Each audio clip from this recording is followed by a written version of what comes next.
Many of you are probably aware of the way a baby is made. A sperm fertilizes an egg cell. What you may not know is the process by which sperm and egg cells develop. After this video, you'll know all about these interesting processes. Sex cells are created by the splitting of pre-existing cells. The process by which sex cells are created is called meiosis. Meiosis is done by plants and animals and is the formation of gametes. A gamete is a haploid sex cell, a cell that has half the number of chromosomes and can be combined to make a zygote. Prior to cells undergoing meiosis, they go through DNA replication. After DNA replication, there are two mitotic divisions, meiosis I and meiosis II. Meiosis I includes four parts: prophase, metaphase, anaphase, and telophase. During prophase I, the nuclear envelope disappears and the replicated chromosomes meet up with their homologous pairs, creating tetrads. This lining up next to each other creates genetic diversity in the gametes that are produced.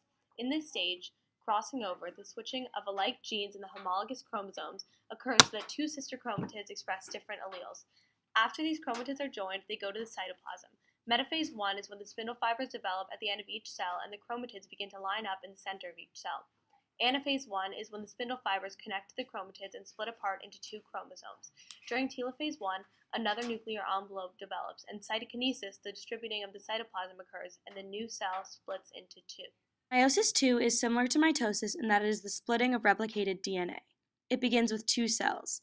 The first phase is prophase II. Let's take a closer look at one of those cells. Similar to meiosis I, the dissolving of the nuclear envelope occurs and the sister chromatids condense in the center of the cell. Metaphase II involves the alignment of sister chromatids of DNA that has already been replicated. The line down the center has 23 chromatids connected by spindle fibers. This lining up is different from meiosis I because instead of the homologs lining up next to each other, they're lining up single file. During anaphase II, the sister chromatids are pulled apart. The last phase, telophase II, is when two sets of DNA on each side of the cell loosen and are enveloped by new nuclear envelopes. The end result of meiosis II is 4 total haploid cells, each with 23 chromosomes. These cells are what we call gametes. Since sperm cells are very specialized, they need to undergo modifications beyond meiosis. The meiosis and other processes that lead to the development of sperm cells, or the male reproductive cell, is called spermatogenesis. Spermatogonia are cells that are made in the seminiferous tubules that undergo meiosis to become sperm cells. The seminiferous tubules are located in the testicles, the male gonads. One spermatogonia will go through meiosis, PMAT, twice, and the end result is 4 haploid cells. The sperm cells are the smallest cell in the human body. It differs from the egg cell in many ways. First, that the DNA the sperm carries is condensed and stored as the sperm cell lengthens.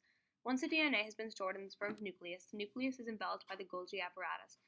This Golgi apparatus later becomes the sperm cell's acrosome, which will later break down the walls of the egg with the enzymes so that it can permeate and fertilize.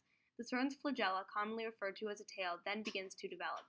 One of the centrioles that is wound around the sperm's thickened torso extends out to become the flagella. By which eggs develop, oogenesis, differs from spermatogenesis in that the development of the egg cells creates all the parts of the cell that will be necessary for a fertilized zygote to become a person. Eggs have a specific structure that differs them from sperm cells. First off, egg cells are the largest cell in the female body and are round. As opposed to the sperm that has a flagella to move through the vaginal canal, egg cells do not move but have movement within the cytoplasm inside of them. Unlike a sperm cell, substances, primarily nutrients, are able to enter and exit an egg cell. The other large difference is when the egg cell goes through meiosis and splits into 4 separate cells, only one of those cells will develop to become an actual ovum. The other 3 are called polar bodies. Since the sperm and the egg are both haploids with 23 chromosomes, they join together to create a diploid with the full 46 chromosomes, 23 pairs. The reason for this is because sex cells join together to create a zygote with all the necessary chromosomes to create an embryo. If the haploids were to each contain 46 chromosomes, the embryo would contain double the necessary DNA.